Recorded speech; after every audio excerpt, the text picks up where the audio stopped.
Bwana Yesu apewe sifa, jina la Bwana libarikiwe sana.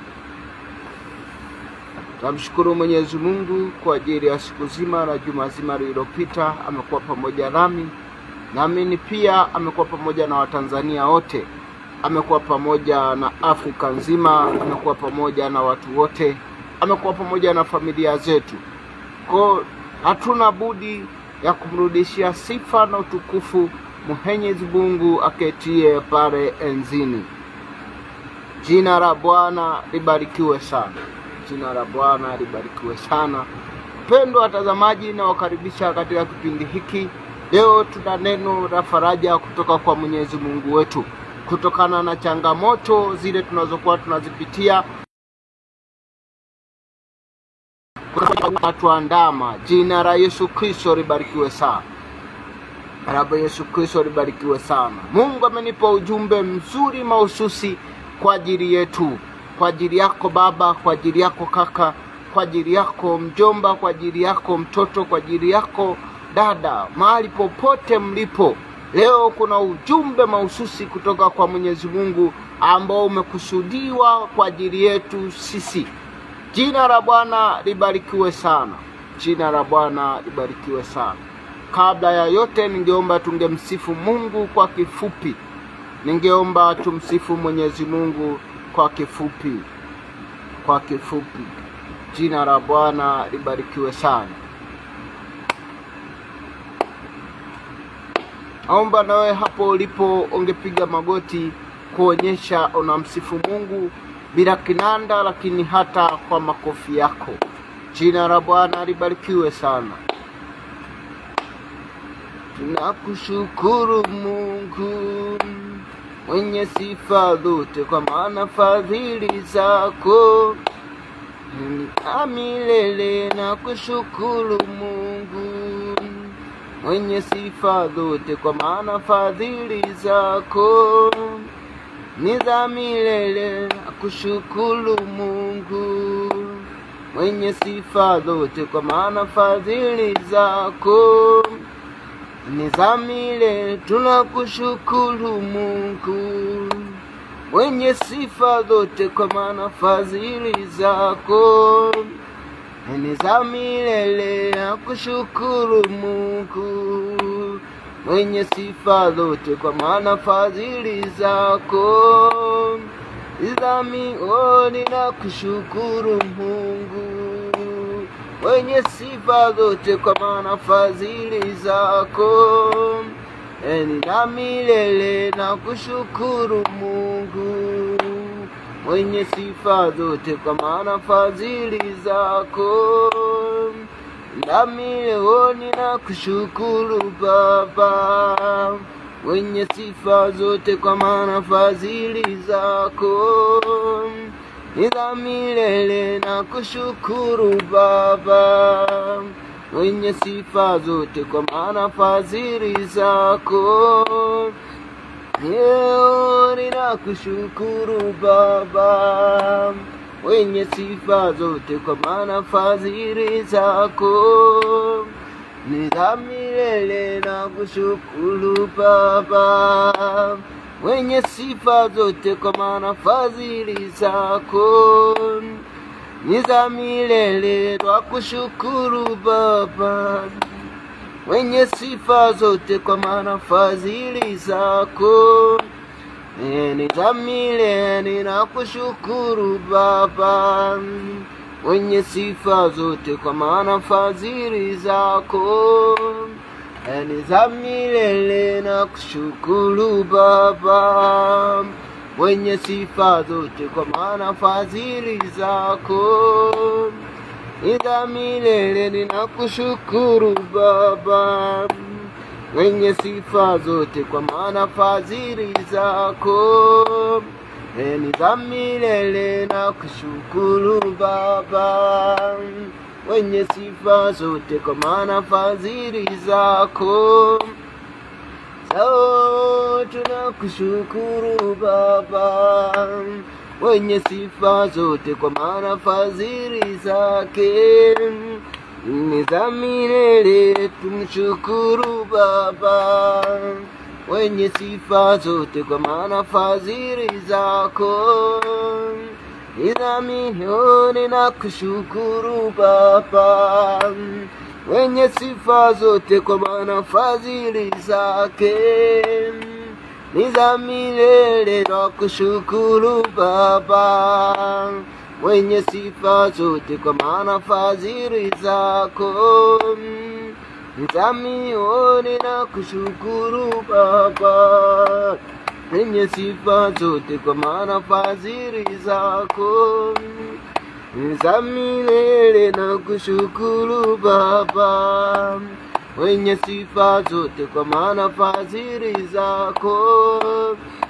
na milele. Tumshukuru Baba, wenye sifa zote, kwa maana fadhili zake za milele. Mshukuru Baba, wenye sifa zote, kwa maana amekushindia na mambo mengi. Mshukuru Baba, wenye sifa zote, kwa maana fadhili zako ni za milele. Na kushukuru Baba yangu, wenye sifa zote, kwa maana fadhili zako ni za milele. Twakushukuru Baba, wenye sifa zote, kwa maana fadhili zako.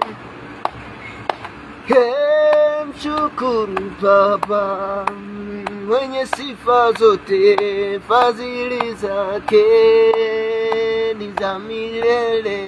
Shukuru Baba, wenye sifa zote, kwa maana fadhili zake ni za milele. Twakushukuru Baba, wenye sifa zote, kwa maana fadhili zako ni za milele. Twakushukuru Baba, wenye sifa zote, kwa maana fadhili zako za milele. Na kushukuru Baba, wenye sifa zote, kwa maana fadhili zake ni za milele. Na kushukuru Baba, wenye sifa zote, kwa maana fadhili zako ni za milele. Twakushukuru Baba, mwenye sifa zote, maana fadhili zako ni za milele. Twakushukuru Baba,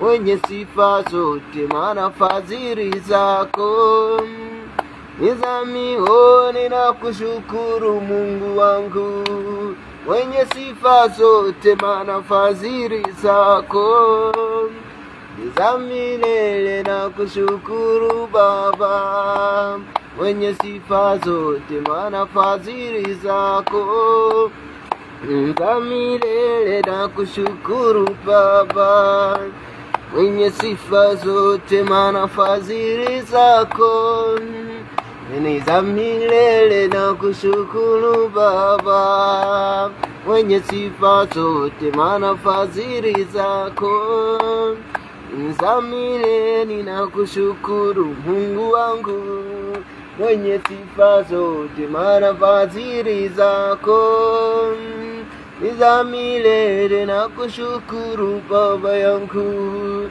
wenye sifa zote, maana fadhili ni za milele. Tumshukuru Baba yetu, wenye sifa zote, maana fadhili zake ni za milele. Na kushukuru Baba, wenye sifa zote, maana fadhili zake ni za milele. Tumshukuru Muumba wa mbingu na nchi, maana fadhili zake zinadumu milele. Mshukuru Baba, mwenye sifa zote, maana fadhili zake ni za milele. Tumshukuru Mungu wetu, wenye sifa zote, maana yeye ndiye Baba atulindaye. Twakushukuru Baba, mwenye sifa zote, maana fadhili zako ni za milele. Na kushukuru Muumba wangu mwenye sifa zote, maana afya niliyo nayo ni wewe Baba. Na kushukuru Baba mwenye sifa zote, maana fadhili zako ni za milele. Na kushukuru Mungu wangu mwenye sifa zote, maana kazi niliyo nayo ni kwa ajili yako. Shukuru Mungu mwenye sifa zote, maana fadhili zako ni za milele. Na kushukuru Mungu wangu mwenye sifa zote, maana ulinzi nilio nao watoka kwako. Kushukuru Baba mwenye sifa zote, maana fadhili zako ni za milele. Mshukuru Mungu wako hapo ulipo, maana uzima ulio nao ni wake yeye. Mshukuru Baba mwenye sifa zote, maana afya ulio nayo ni yake yeye. Twakushukuru Baba mwenye sifa zote, maana fadhili zako ni za milele. Mshukuru Mungu wako mwenye sifa zote, watoto ulio nao ni yeye amekupa. Mshukuru Baba mwenye sifa zote, maana fadhili zake ni za milele. Na kushukuru Mungu wangu mwenye sifa zote, maana watoto nilio nao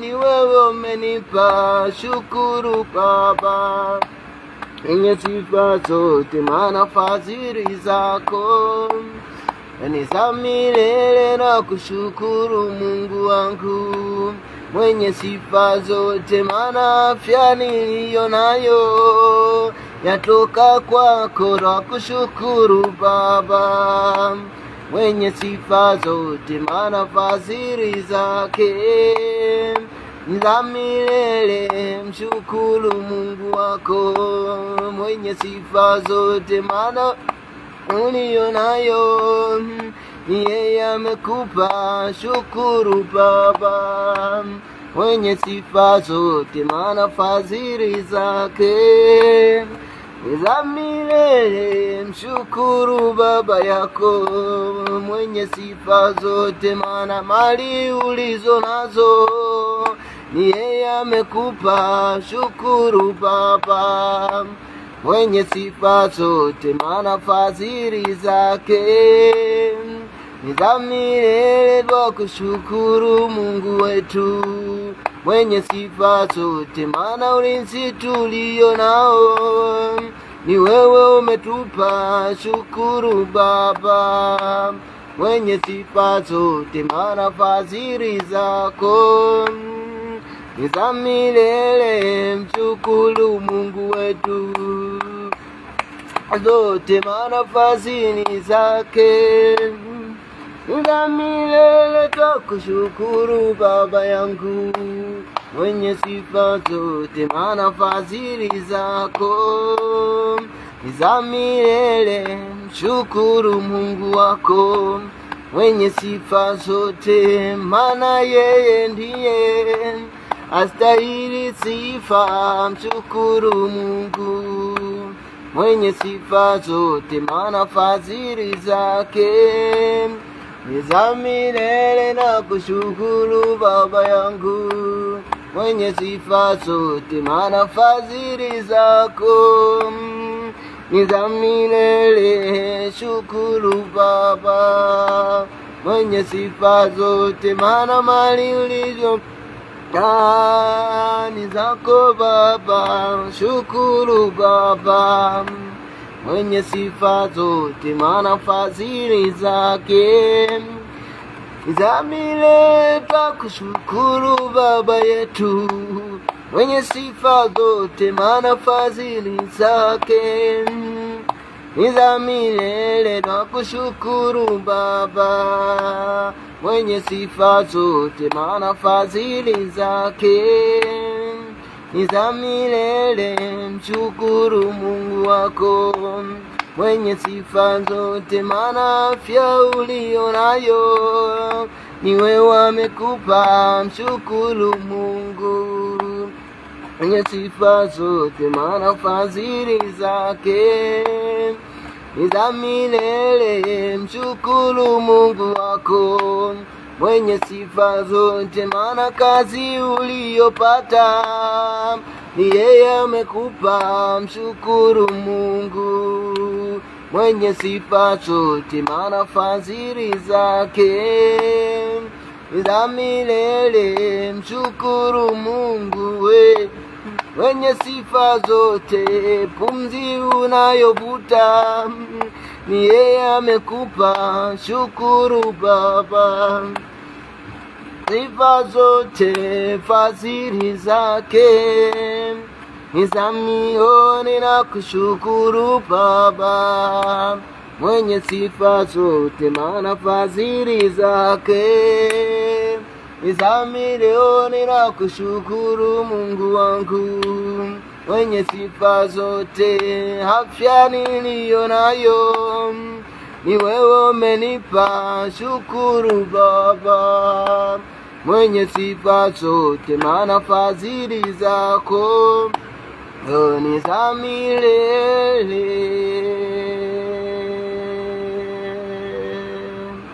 Amin. Jina la Bwana Yesu Kristo libarikiwe sana. Mungu anapendezwa na wale wanaomsifu, wale wanaomrudishia heshima na shukrani, ndio wapenzi wa Mwenyezi Mungu. Wale ambao wakipata kitu wanarudi kumshukuru Mungu, wakiwa na afya wanarudi kumshukuru Mungu, wakipata kazi wanarudi kumshukuru Mungu, wakipata watoto wanarudi kumshukuru Mungu, akipanda gari akifika salama anarudi kumshukuru Mungu. Hao ndio wanaopendezwa na Mungu, hao ndio wanaopendezwa na Baba. Shukrani ina nguvu kubwa sana, shukrani ina pawa kubwa sana. Shukrani inampa kibali mwanadamu mbele za Mungu wake. Shukrani inauvuta uso wa Mungu kuwa karibu na nafsi yako. Shukrani inavuta nguvu za Mungu kuwa karibu na wewe. Shukrani inakaribisha mamlaka ya Mungu ndani yako. Bwana Yesu apewe sifa sana. Jina la Bwana libarikiwe sana. Shukrani inavuta hisia za Mungu kuja ndani yako na kuja kwenye maisha yako. Shukrani inasababisha Mungu akujazie ulinzi wa malaika tele na tele na tele. Hata kama alikupa malaika wawili wa ulinzi, kama ulikuwa na malaika mmoja wa ulinzi, Mungu anazidi kukuongezea, kwa sababu anajua ndani yako una moyo wa shukrani.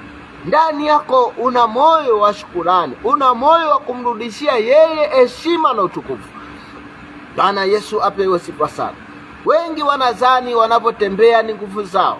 Wengi wanadhani akipanda gari akishuka ni kwa akili zake. Wengi wanadhani akipata mali ni kwa akili zake. Wengi wanadhani akilima akapata mazao ya kutosha basi ni juhudi zake. Lakini Mungu hapendezwi na watu ambao wanajibebea utukufu wao wenyewe. Mungu hapendezwi na watu ambao wanajivika utukufu, nafasi ya Mungu wanaibeba wao kwenye maisha yao. Mungu hapendezwi na watu wa namna hiyo. Mungu anapendezwa na watu ambao wanarudisha shukrani kwake. Mungu anapendezwa na watu ambao wanamrudishia heshima. Kwa maana Mungu anasema mimi ni Mungu mwenye wivu. Mimi ni Mungu mwenye wivu. Hapendi mwanadamu ajibebe utukufu. Hapendi mwanadamu aipe miungu utukufu. Jina la Bwana libarikiwe sana. Maana ukitambua ya kwamba umeumbwa na Mungu, basi inakupasa urudishe shukrani kwa Mungu aliyekuumba. Ukitambua ya kwamba umewekwa duniani na Mwenyezi Mungu, basi inakupasa urudishe shukrani kwa Mwenyezi Mungu katika kila jambo, katika kila hatua ambayo unaiendea, katika kila jambo unaloligusa, katika kila jambo unalolifanya. Rudishie Mungu tukufu, rudishie Mungu shukrani.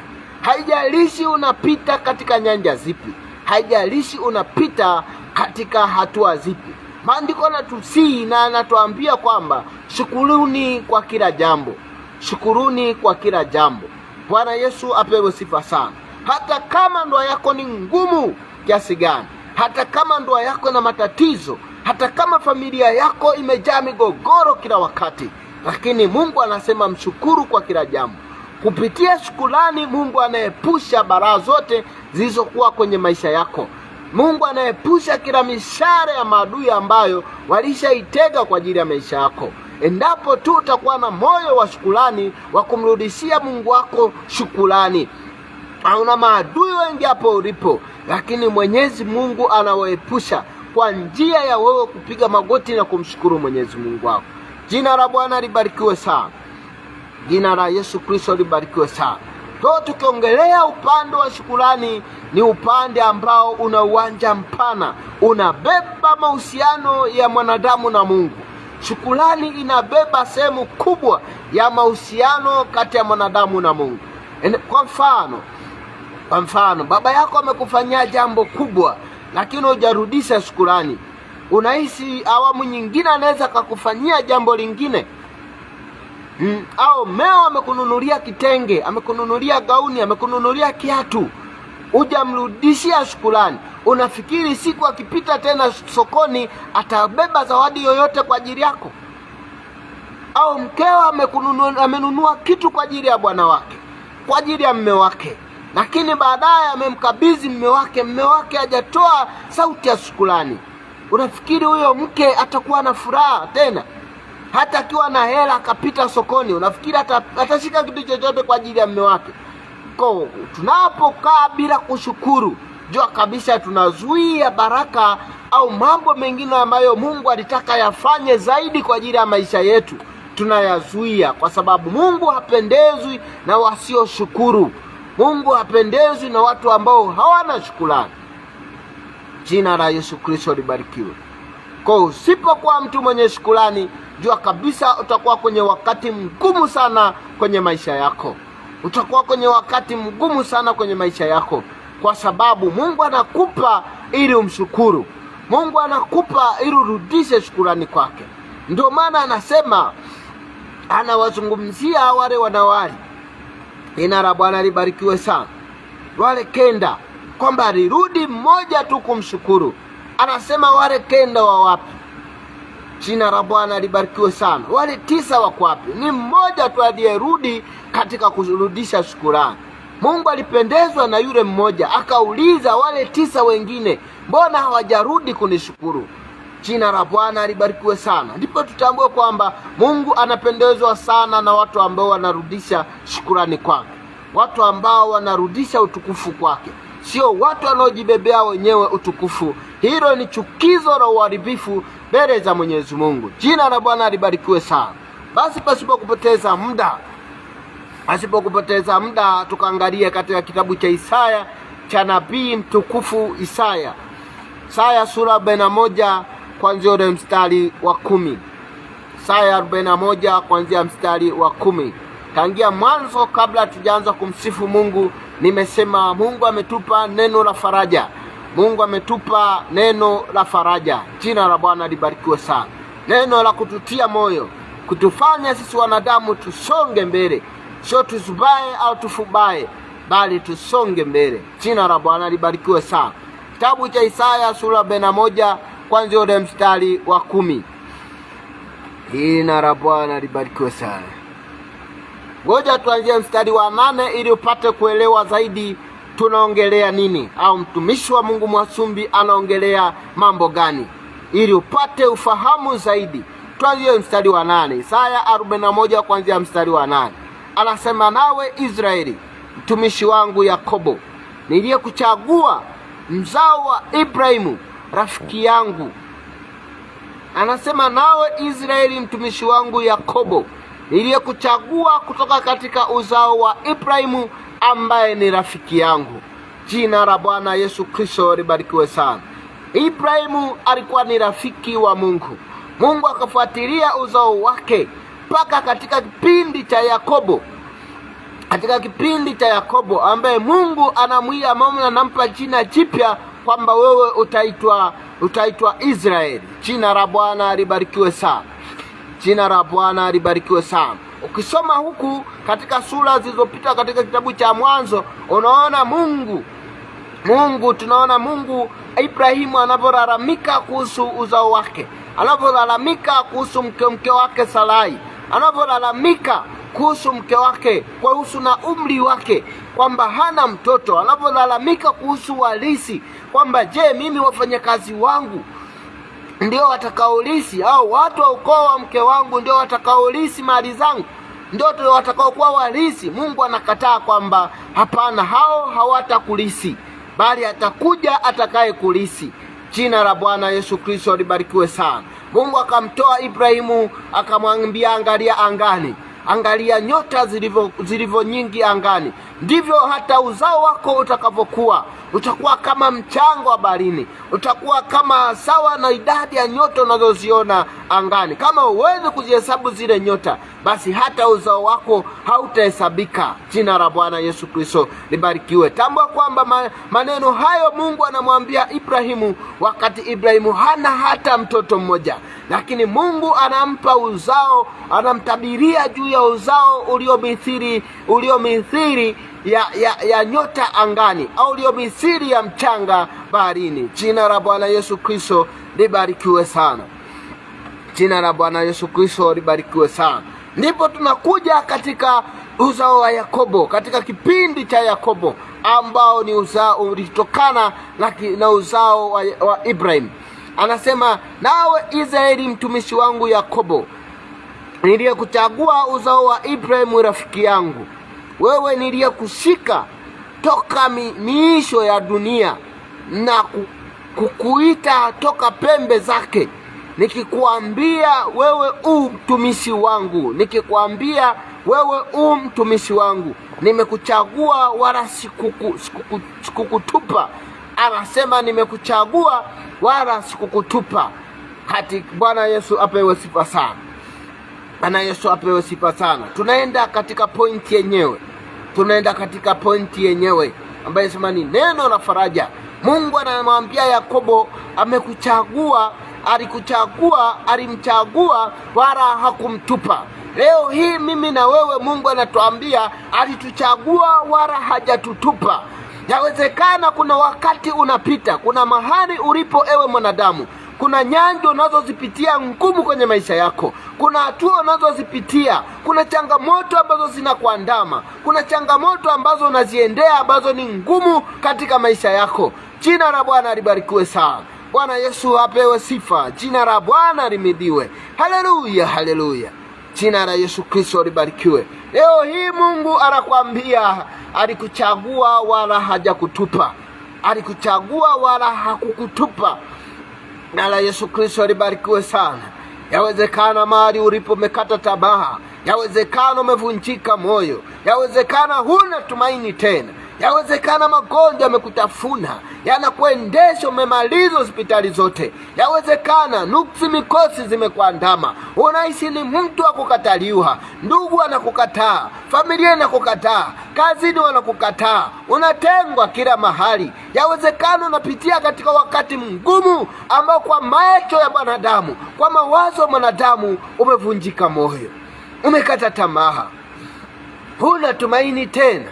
Huoni tumaini tena kwenye maisha yako, huoni msaada tena kwenye maisha yako. Unahisi ndugu zako wote wamekutenga, unahisi jamaa wamekutenga, unahisi wafanyakazi wenzako wamekutenga, unaona mabosi zako wamekutenga. Lakini leo hii nimekuletea neno la faraja. Jina la Bwana Yesu libarikiwe sana. Jina la Bwana libarikiwe. Haleluya, haleluya. Jina la Yesu Kristo libarikiwe sana. Mungu anamwambia, ewe Yakobo, nilikuchagua wala sikukutupa.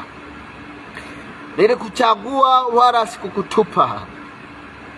Mungu anasema amekuchagua wala hajakutupa. Ametuchagua wala hajatutupa. Amekuchagua wala hajatutupa. Amekuchagua wala hajakutupa, ewe mwanadamu. Haya ni maneno makubwa sana. Ni maneno makuu sana. ni maneno ambayo ni ya faraja kubwa, ni maneno yanayokurejesha uhai wako tena, ni maneno yenye kurejesha uzima wako tena. Yawezekana umekata tamaa, umevunjika moyo. Yawezekana umekata tamaa, umevunjika moyo, huna tumaini, huoni msaada kokote. Yawezekana mahali ulipo umejaa stresi tupu, moyo wako umekufa ganzi, mwili wako umekufa ganzi, umevunjika moyo, huoni tumaini kwenye maisha yako, huoni tumaini kwenye maisha yako. Yawezekana mambo unayoyapitia,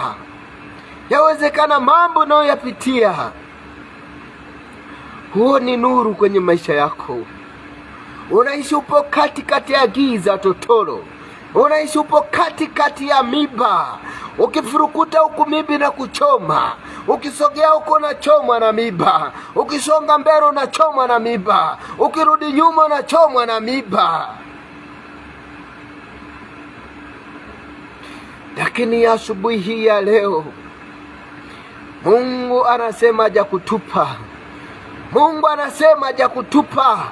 Alikuchagua tangia mwanzo. Mungu hajakutupa. Usione kama uko peke yako, ewe mwanadamu. Usione kama uko peke yako. Mungu anasema hajakuacha. Mungu anasema hajakutupa. Mungu anasema hajakuacha peke yako. Amekuchagua. Mungu amekuchagua. Anasema yuko pamoja na wewe, hajakutupa. Yuko pamoja na wewe, hajakutupa.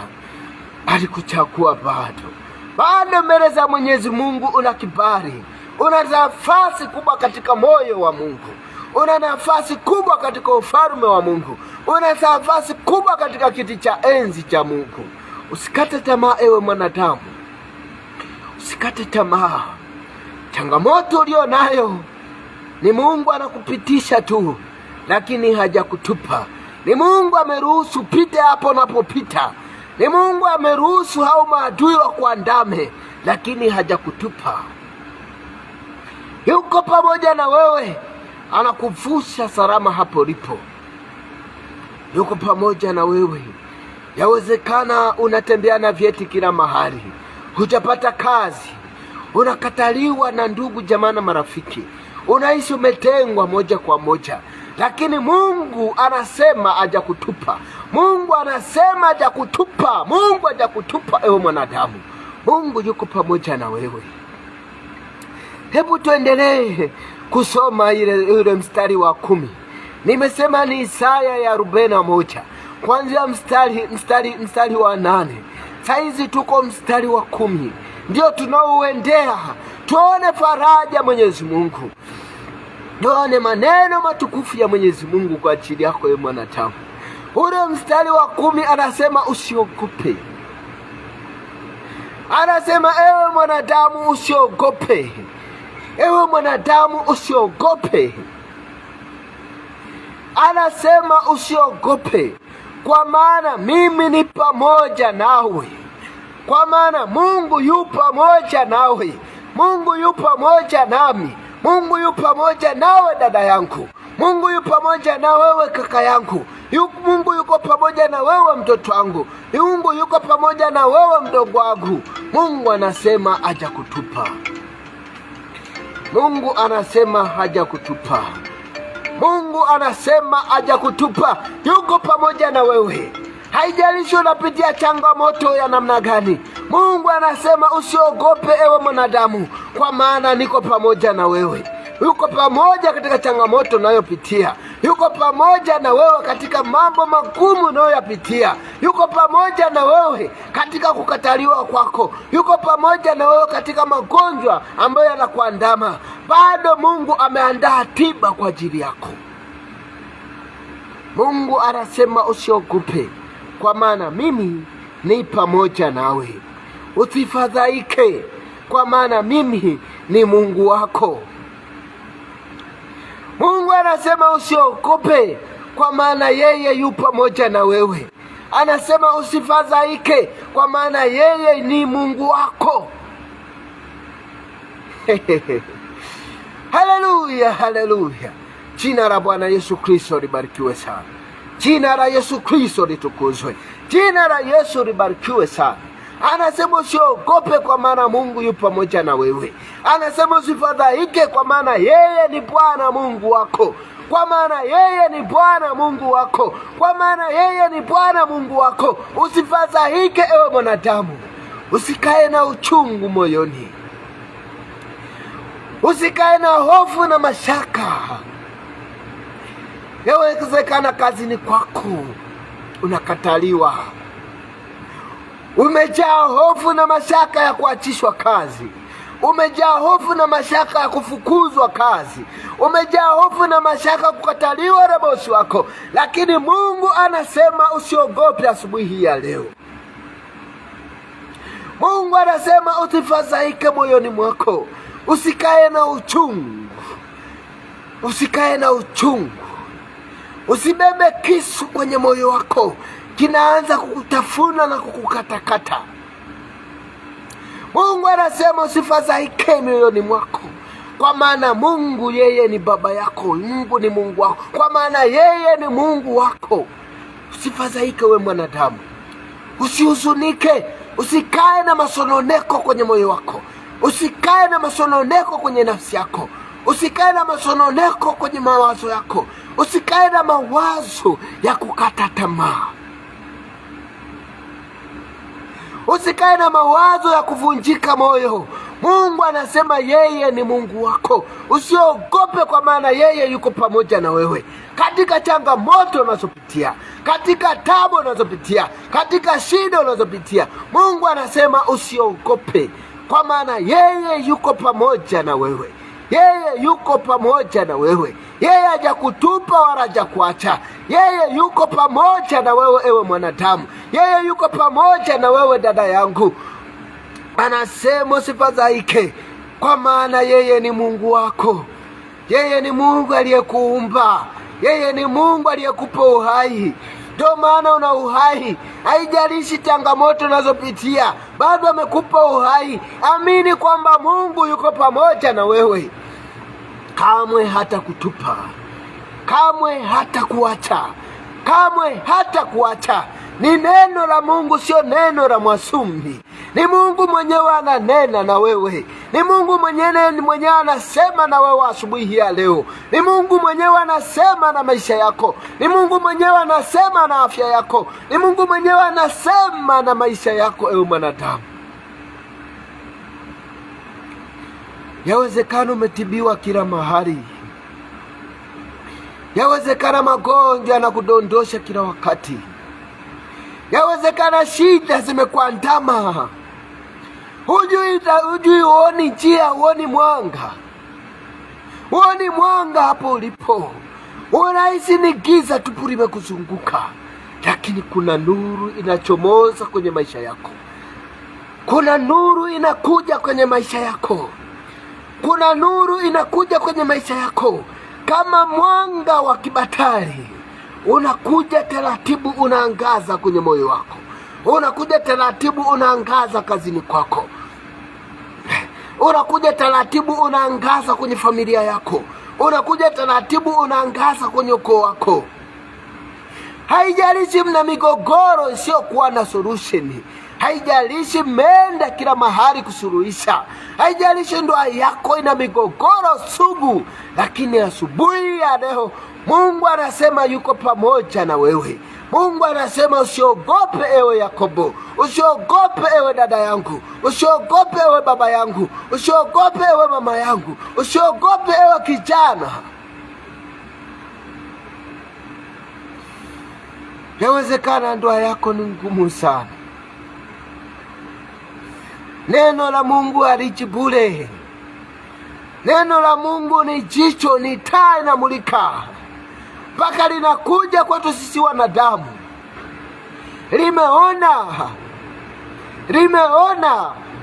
Limeona changamoto tunazopitia. Limeona matatizo tulio nayo. limeona magonjwa yanotuandama, limeona jicho la Mungu, limeona. Ndio maana ameamua kutuletea neno hili, anasema tusiogope. Ni kutoka katika kitabu cha nabii Isaya, sura ya 41 kuanzia mstari wa 8. Mungu anasema usiogope, usifadhaike moyoni mwako, kwa maana yeye ni Mungu wako. Usifadhaike moyoni mwako, kwa maana yeye ni Mungu wako. Hacha masononeko kwenye nafsi yako, hacha kuwa na uchungu kwenye nafsi yako. Uchungu ni mbegu ya Shetani, anaipanda ili utafunwe taratibu. Masononeko ni asili ya Ibilisi, ni mbegu ya Shetani kumtafuna mwanadamu. Mungu anasema usisononeke moyoni mwako. Usifadhaike, kwa maana mimi ni Mungu wako. Nitakutia nguvu kwenye nafsi. Anasema usifadhaike, kwa maana yeye ni Mungu wako. Atakutia nguvu.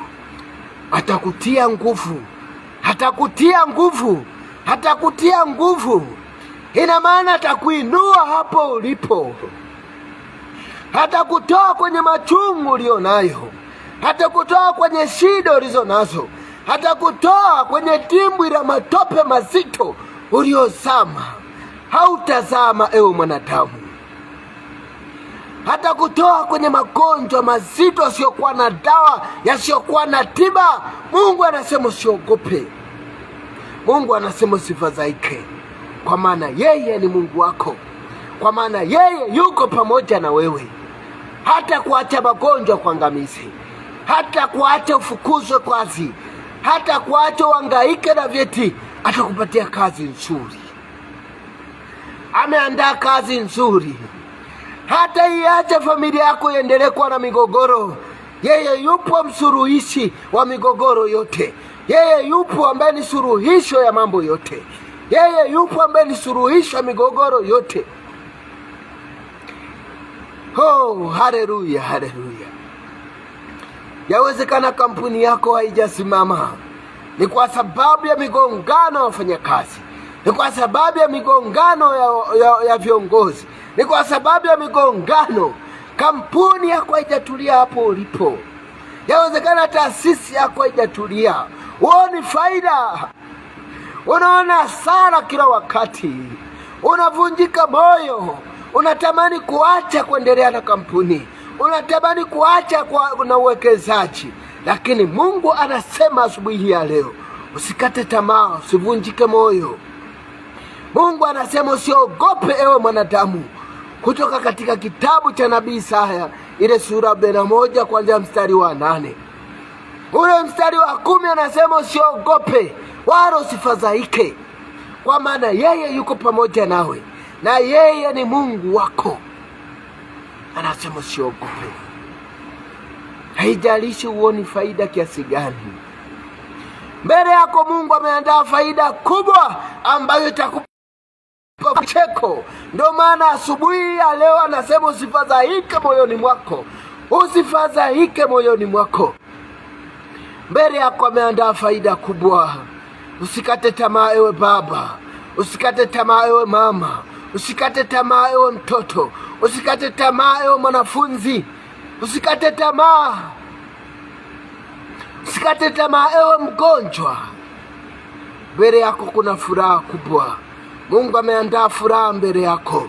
Mungu ameandaa kicheko mbele yako. Mungu ameandaa bubujiko mbele yako. Anasema yeye ni Bwana Mungu wako. Anasema usiogope, kwa kuwa yeye ni Bwana Mungu wako. Usifadhaike, kwa maana mimi ni Bwana Mungu wako. Nitakutia nguvu.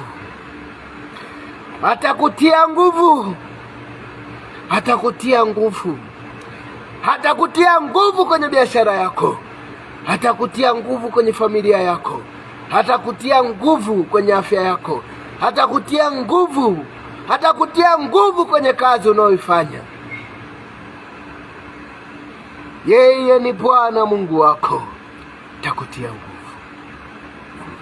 Anasema naam, nitakusaidia. Anasema naam, atakutia nguvu, kwa kuwa yeye ni Bwana Mungu wako.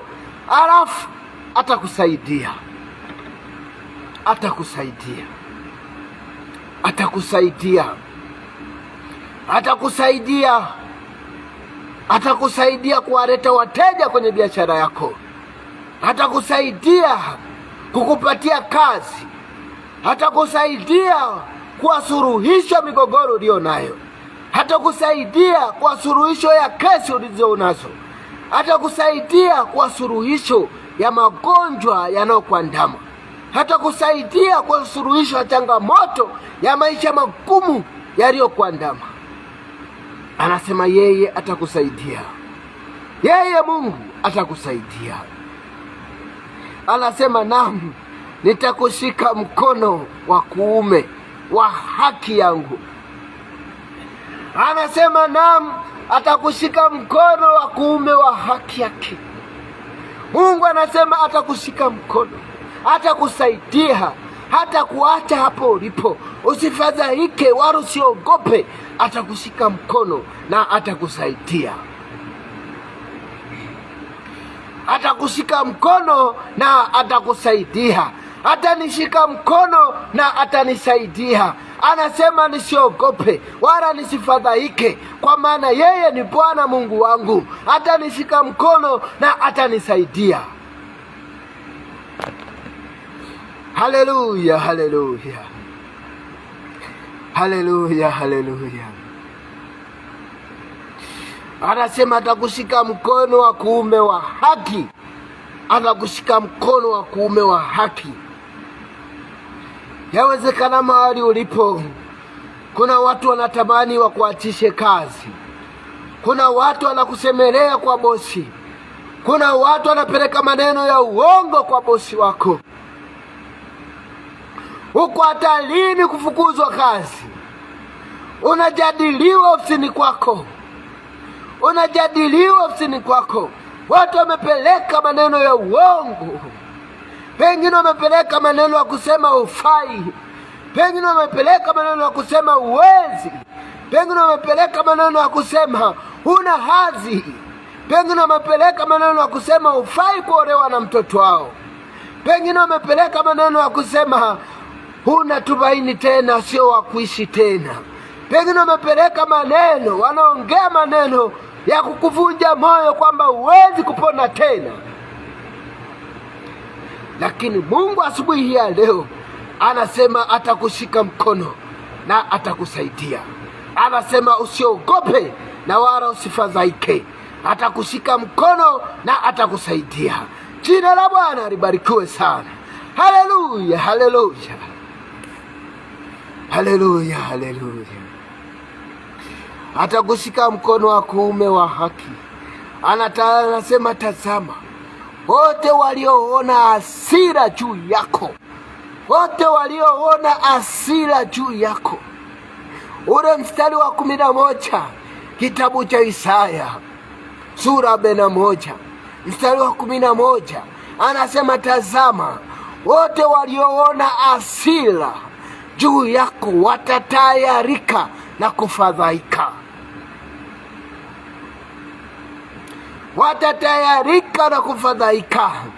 Wote wanaona hasira juu yako, anasema watatayarika na kufadhaika. Haya sio maneno ya Mwasumbi, sio maneno ya mchungaji Mwasumbi, sio ya maneno ya mtumishi wa Mungu Mwasumbi. Ni maneno ya Mungu juu yako. Ni maneno ya Mungu juu yako. Ni maneno ambayo Mungu anayanena juu yako, ewe mwanadamu. Wewe uliyevunjika moyo, uliyekata tamaa. Anasema wote wanaona hasira juu yako watatayarika na kufadhaika. Watatayarika na kufadhaika. Ndio maana Mungu ametanguliza neno la kusema usiogope. Usiogope wala usifadhaike, kwa maana yeye ni Bwana Mungu wako. Mungu analipiza kisasi kwa maadui zako. Mungu analeta maneno ya kisasi kwa wanaokubeza. Mungu analeta maneno ya kisasi. Mungu anaandaa kisasi kwa wanaokukataa, kwa wanaokupinga, kwa wanaokuchimbia mashimo. Mungu analeta maneno ya kisasi kwa wanaokuteta, wanaokuandalia moto. Mungu anaandaa moto juu yao. Kwa wanaoandaa simba, Mungu anaandaa simba kuwameza maadui zako. Anasema wote wanaokuonea hasira, wote wanaokuonea hasira watatayarika na watafadhaika. Jina la Bwana libarikiwe sana. Pigia Bwana Yesu makofi hapo ulipo. Chapia Bwana Yesu makofi hapo ulipo. Pigia Bwana Yesu makofi hapo ulipo. Haleluya, haleluya. Jina la Bwana libarikiwe sana. Jina la Bwana libarikiwe. Anasema wote wanaona hasira juu yako ewe mwanadamu, wote wanaona hasira juu yako watatayarika na kufadhaika. Na watu washindanao na wewe watakuwa si kitu mbele yako. Wote wanaoshindana na wewe, Mungu anasema watakuwa si kitu. Wote wanaokuonea hasira, wanaona hasira juu yako, maandiko natuambia watatayarika na watafadhaika. Mungu anasema usiogope. Tupo katika kitabu cha mtumishi wa Mungu Isaya sura 41. Tumeanzia mstari wa 8. Anamwambia Yakobo usiogope. Mungu anakuambia usiogope, kwa maana mimi ni pamoja na wewe. Na usifadhaike, kwa maana mimi ni Bwana Mungu wako. Nitakutia nguvu, naam nitakusaidia, naam nitakushika mkono wa kuume wa haki yangu. Tazama, wote wanaoona hasira juu yako watatayarika na kufadhaika, na watu washindanao na wewe watakuwa si kitu mbele yako. Wote washindanao na wewe watakuwa si kitu mbele zako. Jina la Bwana libarikiwe sana. Haleluya, haleluya. Jina la Bwana libarikiwe sana.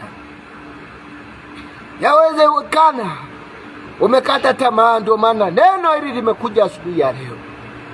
Inaonekana umevunjika moyo. Inaonekana huoni tumaini. Huoni tumaini ya biashara unaoifanya. Huoni tumaini ya uwekezaji unaofanya. Yawezekana umevunjika moyo. Unaona hasara tupu kwenye biashara yako. Lakini asubuhi ya leo Mungu anasema usiogope, kwa maana yeye yuko pamoja na wewe. Na yeye ni Bwana Mungu wako. Na yeye ni Bwana Mungu wako. Yawezekana na maadui kila kona, lakini anasema wote wanaokuonea hasira watatayarika. Watatayarika na watafadhaika. Jina la Bwana Yesu Kristo libarikiwe. Haleluya, haleluya. Haleluya, haleluya. Anasema wanaona hasira juu yako watatayarika na kufadhaika, na watu wanaoshindana na wewe watakuwa si kitu mbele zako. Wote wanaoinuka juu yako, wote wanaoinuka kupanga mishare, kupanga vita na wewe, Mungu anasema watakuwa si kitu juu yako. Si kitu juu yako.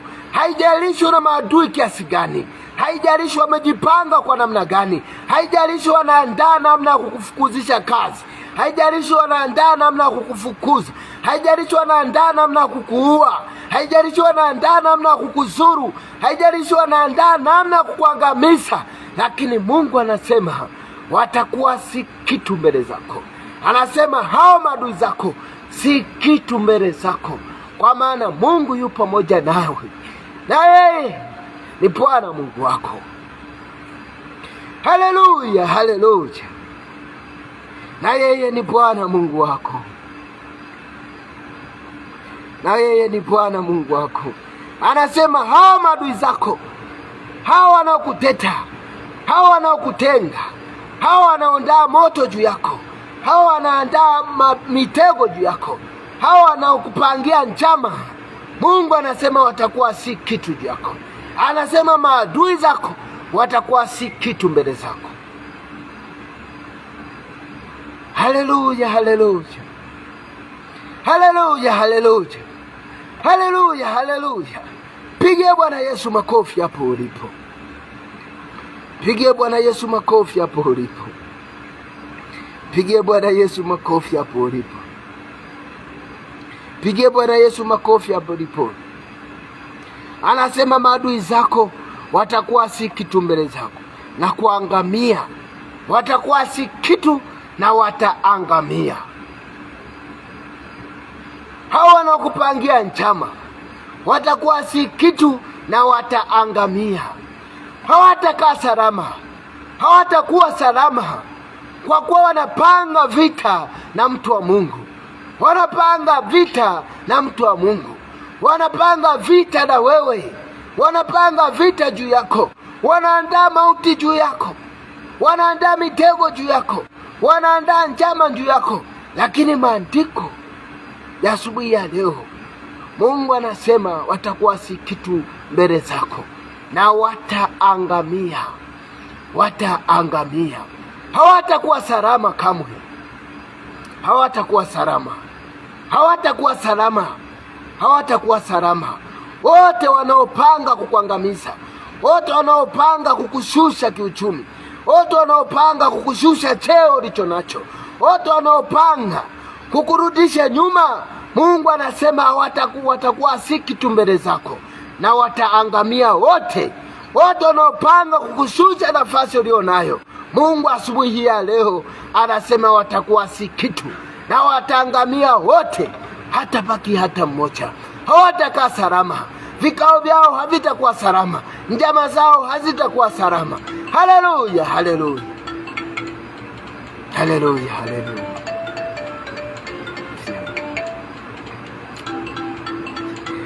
Yule mstari wa 12 anasema utawatafuta wala hutawaona tena. Wale wakupingao, wale wapiganao nawe watakuwa si kitu. Watakuwa kama kitu, watakuwa kitu kisichokuwa na kitu chochote. Wale waliofanya vita juu yako watakuwa kitu kisichofaa kitu chochote. Wale wanaofanya vita juu yako, anasema wote wataangamia. Hawatakaa salama. Hawatakuwa salama. Kwa maana mimi ni Bwana Mungu wako, nitakushika mkono wako wa kuume. Nikikuambia usiogope, basi usiogope. Mimi nitakusaidia. Haleluya, haleluya. Anasema kikwambia usiogope, basi usiogope. Atakusaidia. Atakusaidia Mungu wako. Atakusaidia. Atakusaidia. Anasema usiogope. Mungu amerudia kukuambia usiogope. Mungu amerudia kusema usiogope hapa tu mara 4. Anakusii sana usiogope. Usiogope matatizo. Usiogope maadui. Usiogope changamoto zinazokuandama. Usiogope magonjwa yanayokuandama. Usiogope maadui yanayokuandama. Mungu atakusaidia. Pendwa mtazamaji, naomba niishie hapa asubuhi ya leo. Neno hili limekuja kwa ajili yako, kwa ajili yangu. Yawezekana tulivunjika moyo. Yawezekana tulikata tamaa. Yawezekana tuna maadui wengi wametuzunguka. Yawezekana tunaandamwa mahali tulipo. Yawezekana unaandamwa kazini kwako. Yawezekana unaandamwa na ndugu zako. Yawezekana unaandamwa na marafiki zako. Yawezekana unaandamwa na maadui zako. Yawezekana unaandamwa na magonjwa. Lakini neno la Mungu asubuhi ya leo linatusihi sana tusiogope. Mungu anasema yuko pamoja na sisi. Mungu anasema yuko pamoja na wewe. Haijalishi uko kwenye changamoto, uko kwenye mambo gani. Haijalishi uko kwenye wakati gani. Lakini Mungu anasema usiogope. Kwa kuwa yeye ni Bwana Mungu wako na yeye atakusaidia. Atakushika mkono wa kuume. Atakusaidia. Atakusaidia. Atakushika mkono katika changamoto unayopitia. atakushika mkono kazini ulipo, atakushika mkono katikati ya maadui waliokuzunguka. Mungu anasema atakushika mkono na atakusaidia. Usiogope, nisiogope, kwa kuwa Bwana Mungu yuko pamoja na sisi.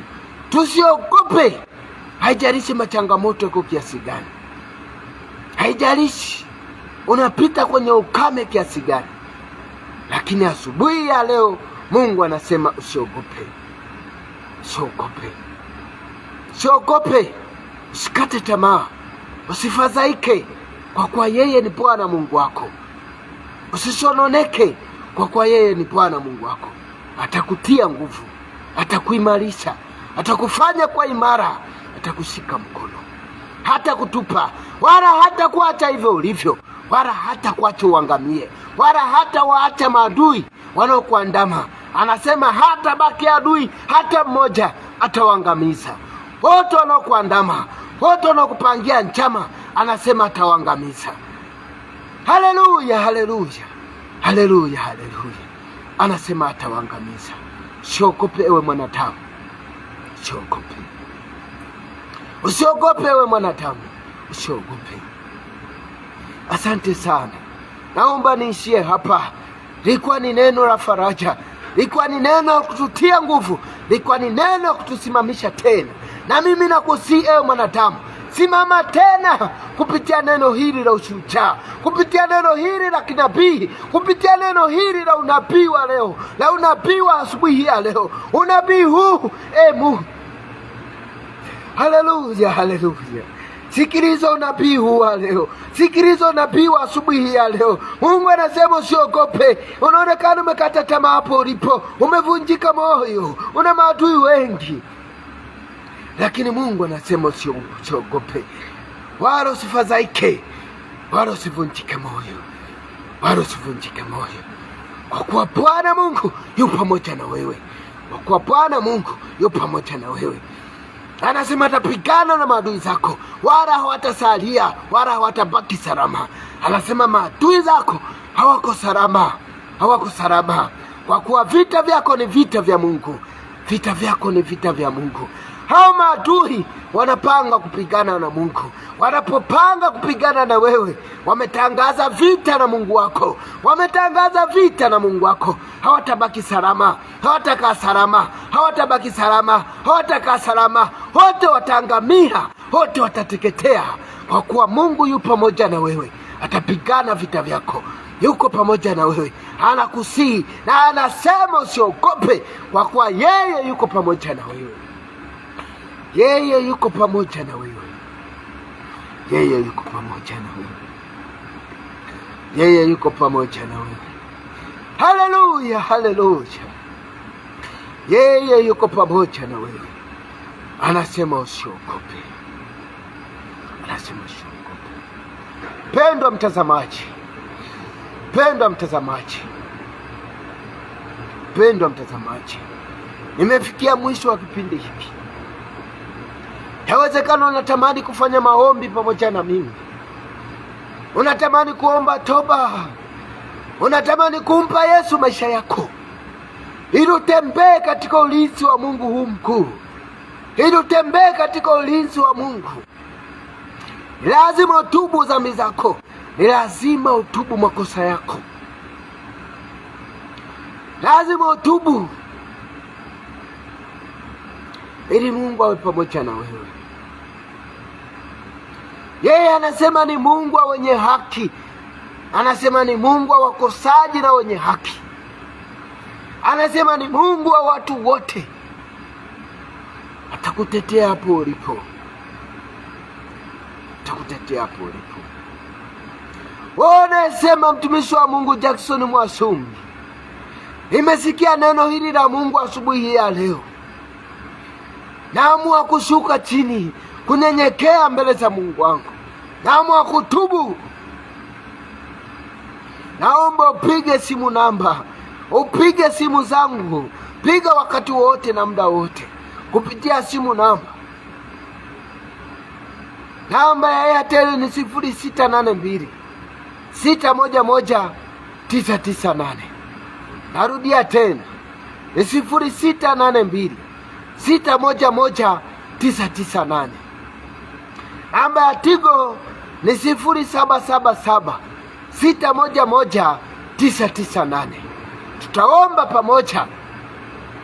Wewe uliyevunjika moyo, piga namba za simu hizo nilizotaja hapo, ili tuombe pamoja, na Mungu atakurehemu, Mungu atakuinua, Mungu atasikia kilio chako. Omba na mtumishi wa Mungu, omba na mtumishi wa Mungu. Mungu atakushika mkono, Mungu atakuinua tena, Mungu atasimama juu yako kupigana na maadui zako. Mungu atasimama mbele yako kukukinga na kukuwekea wigo, na ukuta wa moto utakuwa juu yako. Mishale ya adui wanaoitupa juu yako itagonga mwamba. Midomo ya maadui wanaoinena juu yako itagonga mwamba. Itakuwa si kitu mbele zako. Ni wewe tu kumpa Yesu maisha yako. Ni wewe tu kumkubali Bwana Yesu awe Bwana na Mwokozi wa maisha yako, naye atakutetea katika changamoto unazopitia, naye atakuinua katika changamoto unazopitia, naye atakunyanyua tena, na utasimama tena, na utakuwa imara, na utakuwa huru tena. Atakufanya kuwa huru na atakuweka huru, na utakuwa huru kweli kweli. Ni wewe tu asubuhi ya leo kumpa Yesu Kristo maisha yako. Naomba niishie hapa. Natamani kuendelea, lakini muda wangu umenitupa mkono. Natamani kuendelea kukutia moyo, lakini muda wangu umenitia moyo, muda wangu umenitupa mkono. Naomba kwa muda mchache huu, kwa maneno machache haya ambayo Mungu amenena na wewe, basi nenda mbele za Mungu wako, omba toba, na kisha shuka mbele za Mungu wako, omba ulinzi wa Mungu, omba msaada wa Mungu, omba neema ya Mungu iwe juu yako, omba neema ya Mungu iwe juu yako, na Mungu atakusaidia, na Mungu atakuinua tena, na Mungu atashusha wingu lake juu yako, na Mungu ataachilia baraka zake juu yako, Mungu ataachilia neema yake juu yako. Nami nawaombea Watanzania wote, nawaombea watu wote mahali popote ulimwenguni kote, neema ya Mungu iwe juu yenu, na Mungu awatetee katika changamoto zote mnazopitia. Mungu awe nguzo ya moto juu yenu, afanyike nuru kwenye maisha yenu, na giza liondoke kwenye maisha yenu, lisipate nafasi tena, na maisha yenu yakombolewe. Mungu ayatetea, yaondoe mikononi mwa ibilisi. Mungu awakumbatie, awafanye kuwa watoto wake. Muwe rafiki wa Mungu kama Ibrahimu Mungu anavyomwita rafiki wake. Na wewe mpendwa mtazamaji, na kusiwe rafiki wa Mungu. Mungu akufanye kuwa rafiki yake, Mungu akufanye kuwa rafiki yake. Uwe rafiki wa Mungu, uwe rafiki wa Mungu, uwe rafiki wa Mungu, uwe rafiki wa Mungu. Naomba neema ya Mungu iwe juu yenu, naomba ulinzi wa Mungu uwe juu yenu, naomba baraka za Mungu ziachiliwe juu yenu, na vita vyenu visiwe vita vyenu, bali Mungu abebe vita vyenu, apigane mwenyewe kwa ajili ya maisha yenu. Apigane juu ya afya zenu, apigane juu ya maadui zenu, apigane juu ya hila ambazo maadui wanawapangia. Na Mungu atetee kazini kwenu, Mungu awatetee nafasi zenu, Mungu atetee na nyadhifa zenu, Mungu atetee familia zenu, Mungu atetee watoto wenu, Mungu atetee mume wenu, Mungu amtetee mkeo, Mungu amtetee watoto wako. Awe msaada kwenye nyumba yako, awe msaada kwenye familia yako. Haleluya, haleluya, haleluya. Maombi haya ya kinabii yawe sehemu ya maisha yako. Maombi haya ya unabii, maneno haya ya kinabii yawe sehemu ya maisha yako. Isitupwe hata moja, mbele yako. Yote yafanyike kwa sadaka kwenye maisha yako. Yote yafanyike kwa msaada kwenye maisha yako. Yote yafanyike kwa nuru kwenye maisha yako. Yote yafanyike kwa njia kwenye maisha yako. Mungu akuangazie njia ya baraka. Mungu akuonyeshe njia ya neema. Mungu akuonyeshe njia ya mafanikio. Usikate tamaa tena. Usikate tamaa tena. Mungu yuko pamoja na wewe. Atakusaidia. Atakusaidia. Atakuinua. Atakufanya kuwa mpya tena. Mungu arudishe afya iliyopotea. Mungu arejeshe kazi iliyopotea. Mungu arejeshe nafasi yako iliyokuwa imepotea. Mungu arejeshe watoto wako waliopotea. Mungu arejeshe mkeo aliyepotea. Mungu arejeshe mmeo aliyepotea. Mungu arejeshe familia yako iliyojaa migogoro mtupu. Mungu arejeshe amani kwenye familia zenu. Mungu arejeshe amani kwenye ndoa zenu. Mungu arejeshe amani kwenye koo zenu. Mungu arejeshe amani na furaha na kicheko katika familia zenu. Mungu afanyike baraka kwenye familia. Achilie Roho wake kwenye familia zenu. Maombi haya machache naomba muyabebe kama yalivyo, yatawasaidia. Maneno haya ya Mungu naomba muyakumbatie, muyashike kama yalivyo. Yamekuja kwenu, lisitupwe hata moja. Usilitupe hata moja. Ukitaka kubarikiwa, ukitaka kufanikiwa, ukitaka kuinuliwa, ukitaka kusaidiwa na Mungu, usiliache neno hata moja hili. Na kukumbusha tena, unaweza ukafanya rejea katika kitabu hiki cha mtumishi wa Mungu nabii Isaya, ile sura 41 kuanzia mstari wa 8. Soma hapo, pata kusaidia. Takusaidia. Asanteni sana. Asanteni sana. Asanteni sana. Naomba ufumbe macho hapo ulipo. Tuombe maneno machache mbele za Mungu. Bwana Yesu uliye mwema, uketie mahali pa patakatifu, uketie enzini, wewe uliyetaa katika kiti cha enzi, uliyetaa pia duniani, uliyetaa na nuru ya nafsi zetu. Tazama, tulikuwa katika giza totoro, tulikuwa tunatembea katika giza, tulikuwa tunatembea katika nyayo za shetani. Shetani aliandama maisha yetu na kuyakumbatia. Alikuwa anatupitisha katika miba, ilikuwa inatuchoma kila kona. Tulikuwa tufurukuti kwa sababu tulikuwa tunaijua, hatujashika neno lako. Lakini asubuhi ya leo, Mungu, umeamua useme na sisi. Umeamua uzungumze na maisha yetu. Umeamua utete na sisi. Na kushukuru Bwana Yesu kwa kuwa wewe ni mwema, kwa maana fadhili zako ni za milele.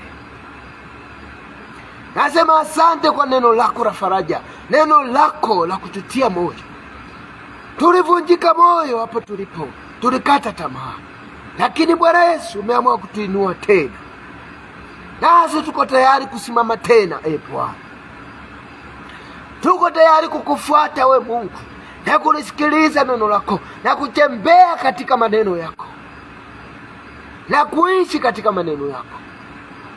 Tunaomba Bwana, tushike mkono, usituache wala kutupungukia. Tushike mkono, tukumbatie, usitutupe Bwana. Tunaamua kurejea mbele zako, tunarejea mikononi mwako. Tunaomba toba Mungu kwa madhambi tuliyokutenda.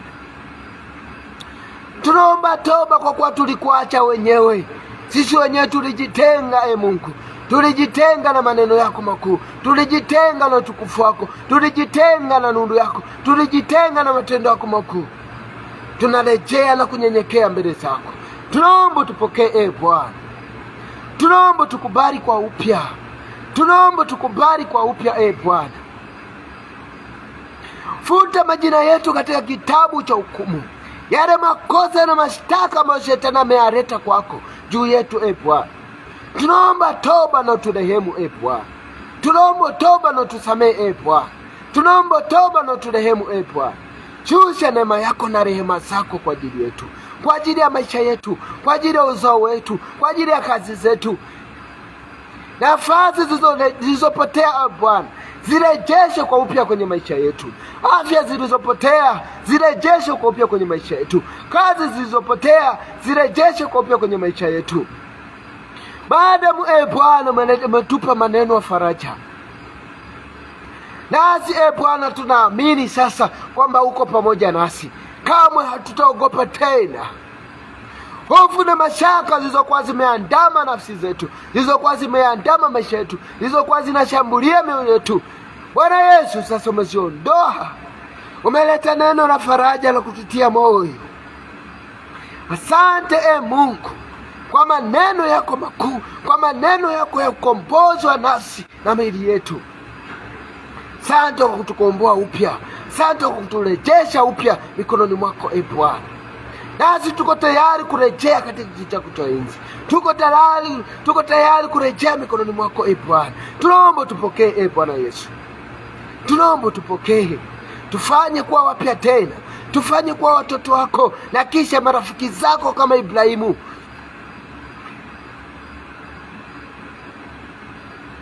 Tupe majina mapya kama Yakobo ulivyompa jina jipya. Umemuita Israeli. Nasi Bwana, majina ya zamani yenye laana, majina ambayo yalikuwa yanaendeshwa na shetani Bwana, tunayavua na kuyatupa kuzimu, tunayavua na kuyatupa motoni. Tunaomba majina mapya Bwana.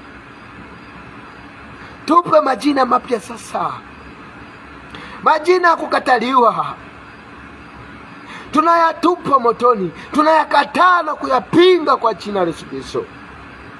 Tupe jina jipya Bwana. Nipe jina jipya. Mpe jina jipya huyu kaka, mpe jina jipya huyu dada, mpe jina jipya huyu kijana, mpe jina jipya huyu baba, mpe jina jipya huyu mama, kama Yakobo alivyompa jina jipya. Wape majina mapya Bwana. Wengine Bwana waliitwa wezi, wengine matapeli, wengine wadokozi, wengine mafisadi, wengine wachawi. Walipewa majina hayo Bwana. Wengine majina ya kukataliwa, wengine majina ya laana. Bwana Yesu, yafute kabisa, yasiwe sehemu ya maisha yao tena. Wape majina mapya. Wape majina mapya. Wape majina mapya. Tupe majina mapya Mungu. Majina yenye kibali mbele zako. Tupe majina mapya. Tuko tayari Bwana kupokea majina mapya. Asante Bwana Yesu kwa ajili ya maneno yako matukufu. Bwana Yesu, Bwana Yesu, wewe Bwana Yesu uliyependa ukaangikwa pale msalabani ili tu mimi niokolewe, ili tu mimi niokolewe, ili dada yangu yule okolewe. Ukaamua kujisacrifice, ukaamua kufanyika sadaka kwa ajili yangu, ukaamua kufanyika sadaka kwa ajili ya mama huyu, ukaamua kufanyika sadaka kwa ajili ya familia ile, ukaamua kufanyika sadaka kwa ajili ya ukoo ule, ukaamua kufanyika sadaka kwa ajili ya mataifa. Bwana Yesu, tunaomba toba. Tumekutenda dhambi sisi na familia zetu, tumekutenda dhambi sisi na ndugu zetu, tumekutenda dhambi sisi na jamaa zetu, kwa midomo yetu, kwa mikono yetu, kwa macho yetu. Tunasahau Bwana kwamba uliyatetea maisha yetu, kwamba wewe ni Bwana na Mwokozi wa maisha yetu. Umeamua turejeshe upya, umeamua uje kwa upya tena, kutufanya upya tena. Tunaomba toba kwa kujisahau Bwana, kwa kumsikiliza adui shetani pasipo kukusikiliza wewe uliyetufia msalabani. Asante Mungu uliye. Asante Mungu Muumba mbingu na nchi. Naomba Bwana, sawa na neno lako, yale yaliyopotea Bwana yakarejee. Biashara zilizokuwa zinaingiza hasara Bwana zikalete faida sawa sawa na neno lako. Kazi zilizopotea zikarejee kwa upya. Nafasi zilizokuwa zinapotea Bwana zikarejeshwa kwa upya kwa watoto wako. Bwana Yesu, asante kwa matendo yako makuu. Asante kwa uzima na afya uliotujalia. Katika jina la Yesu Kristo. Ninayo mengi Bwana ya kunena mbele zako. Ninayo mengi ya kuomba mbele zako. Ninayo mengi ya kuteta nawe Bwana. Lakini kwa haya machache naomba yapokee Bwana. Naomba yapokee Bwana. Naomba yapokee Bwana. Naomba yapokee. Kupitia jina la mwanao Yesu Kristo aliye hai. Tupokee kwa upya. Tupe kibali tena Bwana. Tupe nafasi tena Bwana. Tupe nafasi tena. Tupe nafasi tena. Tupe nafasi tena. Kwa kuwa umefuta mashtaka ya mwovu Shetani aliyokuwa anatushtaki kwa makosa yetu tuliyokuwa tunafanya. Bwana Yesu, tupe nafasi tena. Tupe nafasi tena. Tupe nafasi ya kukuamini. Tupe nafasi ya kutumikia. Katika jina la Yesu Kristo. Naomba watu wote mahali popote mlipo ulimwenguni kote, ombeni toba kwa Mungu wenu. Ombeni toba kwa Mungu wenu. Pokeeni Bwana Yesu kwa upya. Yeye ni mpya kila wakati. Pokeeni kwa upya. Haijalishi una dhambi kiasi gani. Haijalishi una makosa kiasi gani. Haijalishi ni muuaji. Haijalishi ni tapeli. Haijalishi ni mwizi. Haijalishi ni fisadi. Haijalishi ni mchoyo. Haijalishi ni mnyonyaji. Lakini asubuhi ya leo Yesu yupo kwa ajili ya kukufanya mpya. Yupo kwa ajili ya kukupokea kwa upya tena. Yupo kwa ajili ya kufuta makosa yako yote. Yupo kwa ajili ya kufuta dhambi zako zote. Mpe Yesu maisha yako. Usiwe na kiburi cha uzima. Maneno aliyoyanena hapa ni kweli. Sisi tuna maadui kila kona, mpaka anatuambia tusiogope. Ni kweli tumejaa hofu na mashaka mioyoni mwetu. Ni kwa sababu tumemwacha Mungu aliyetuumba.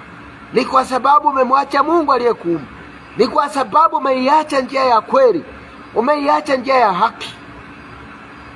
Unaendea njia ya upotevu. Ndio maana una mashaka, una hofu na mashaka wakati wote. Kazini kwenu huna amani, huna furaha. Muda wote unatafuta namna ya kujitetea. Muda wote unatafuta namna ya kujistiri.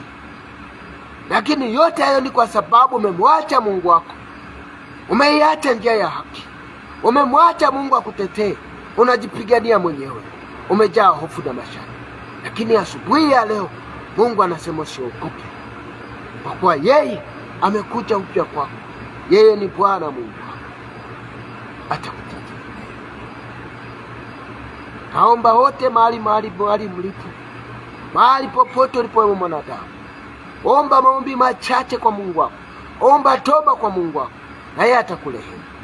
Haya machache niliyokutabiria na niliyokuombea kwa Mungu wangu, naomba yapokee. Katika jina la Yesu Kristo aliye hai. Naomba wote mahali popote tulipo tuseme amen.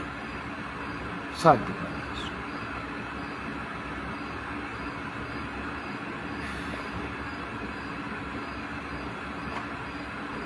Asante Yesu, asante Yesu, asante Yesu, asante Yesu, asante Yesu. Amina. Nawatakia wapendwa watazamaji, ndugu jana, marafiki, nawatakia kazi njema, nawatakia asubuhi njema, nawatakia mafanikio mema. Na neema ya Mungu iwe juu yenu. Asanteni sana. Napenda kuwaaga na kuwakaribisha katika familia ya Mungu ambaye kiongozi wetu ni Yesu Kristo. Nawaaga katika jina la Bwana wetu Yesu Kristo nikisema bye bye.